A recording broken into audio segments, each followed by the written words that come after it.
안녕하세요. 오늘은 여러분이 보내주신 자료, 요한복음 1장 19절부터 34절 해설인데요. 이걸 좀 같이 깊이 들여다볼까 합니다. 아, 네. 그 세례 요한의 증언이랑 예수님 첫 만남 부분이죠. 맞습니다.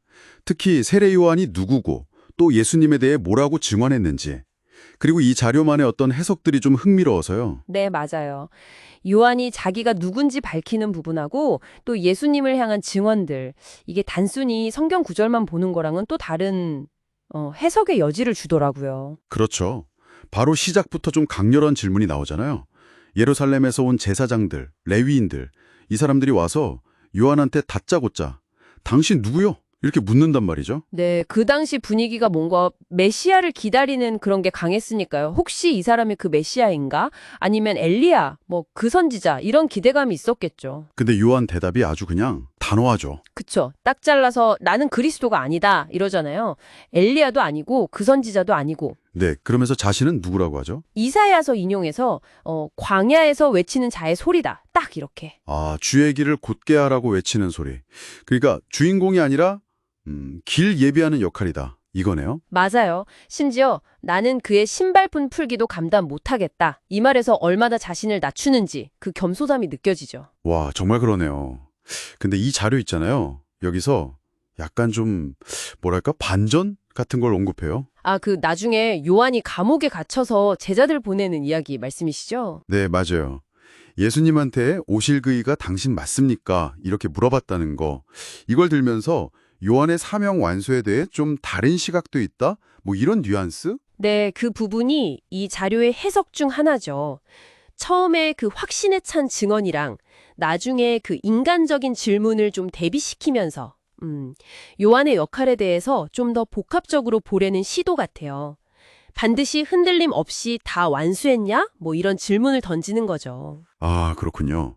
그런 해석도 가능하겠네요. 자, 그럼 이제 진짜 핵심 증언이죠.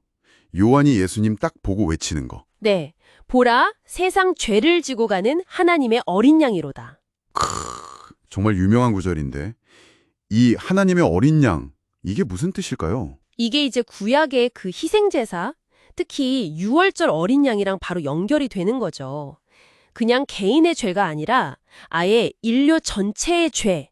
이 자료 표현으로는 세상 죄라고 하는데 그 근원적인 죄를 대신 지는 제물이라는 의미로 설명해요. 흠없는 어린 양처럼. 아, 인류의 죄를 대신 지는. 근데 여기서 이 자료가 또 엄청 독특한 주장을 해요. 네, 어떤 거죠? 그 예수님의 십자가 죽음이 과연 유일한 길이었을까? 이걸 묻는 거예요. 어쩌면 예수님의 본래 사명은 십자가가 아니라 이상적인 가정을 이루는 거였을 수도 있다. 이런 해석을 제시하거든요. 아, 그 얘기군요. 네, 그게 이제 이 자료의 정말 특징적인 부분이에요. 창세기 보면 하나님이 아담 혼자 있는 거 보고 돕는 배필 만들어주시잖아요. 네네. 그걸 근거로 어쩌면 예수님도 원래는 가정을 이루는 게 하나님의 계획이었을 수 있다. 이런 관점이죠. 겟세만의 기도, 이 잔을 내게서 하는 그것도 이런 맥락에서 봐야 한다고 주장하고요. 와, 이건 정말 기존의 해석이라면 생각이 다른데요. 네, 맞습니다. 그래서 이 부분은 이 자료가 제시하는 독특한 해석이라는 점을 좀 명확히 인지하고 받아들일 필요가 있어요. 전통적인 신학과는 거리가 좀 있죠. 그렇군요. 상당히 흥미로운 관점이긴 하네요. 그럼 요한의 증언이 이걸로 끝은 아니죠? 세례 줄 때 또 뭔가 특별한 걸 봤다고 하잖아요. 아, 네. 성령이 비둘기 같이 내려오는 걸 봤다. 이 증언이 또 중요하죠. 비둘기. 그게 상징하는 바가 있겠죠? 네. 보통 평화, 순결, 그리고 이제 성령, 그러니까 하나님의 영의 임재, 이걸 상징한다고 보거든요. 그 사건 자체가 예수님이 하나님께 특별히 기름 부음 받은 분, 메시아라는 걸 시각적으로 확 보여준 계시였다는 거죠. 아하. 그리고 요한이 또 구분하잖아요. 자기는 물로 세례를 주지만 이분은 성령으로 세례를 주실 분이다. 맞아요. 그 차이가 크죠? 물 세례는 회개 같은 거라면 성령 세례는 뭔가 더 근본적인 변화. 그렇죠. 영적인 변화, 새 생명, 이런 걸 주시는 분이라는 의미가 담겨 있죠. 그래서 이 모든 경험과 증언을 바탕으로 요한이 마지막 결론을 내리는 거네요. 네, 내가 봤다. 그리고 이분이 하나님의 아들이심을 증언한다. 딱 이렇게요. 깔끔하네요. 자, 그럼 정리를 좀 해볼까요? 이 자료가 말하는 세례 요한은 결국 네, 자신을 철저히 낮추고 오직 예수님을 증언하는 그 사명에 충실했던 인물, 이걸 강조하고요.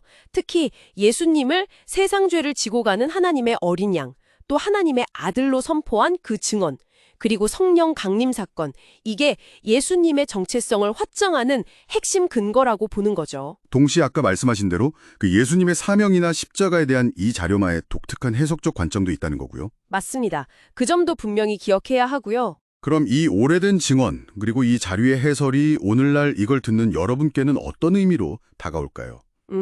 글쎄요. 기독교 신앙 가지신 분들께는 예수님이 누구신지 이해하는 중요한 실마리가 될 수 있겠고요. 동시에 우리 각자의 삶의 목적 혹은 역할 이런 걸 좀 돌아보게 하는 계기도 되는 것 같아요. 네, 특히 이 자료 마지막 부분에서 그 창조 목적이랑 이상적인 가정의 중요성 이런 걸 언급하잖아요. 여기서 좀 질문을 던져볼 수 있을 것 같아요. 여러분 삶에서 가장 소중하게 여기는 관계는 뭔가요? 아, 관계. 네, 그리고 그 관계가 여러분이 생각하는 삶의 목적을 이루는 데 있어서 혹시 어떤 의미, 어떤 역할을 하고 있다고 생각하시는지 한번 조용히 생각해 보시는 것도 좋지 않을까 싶습니다.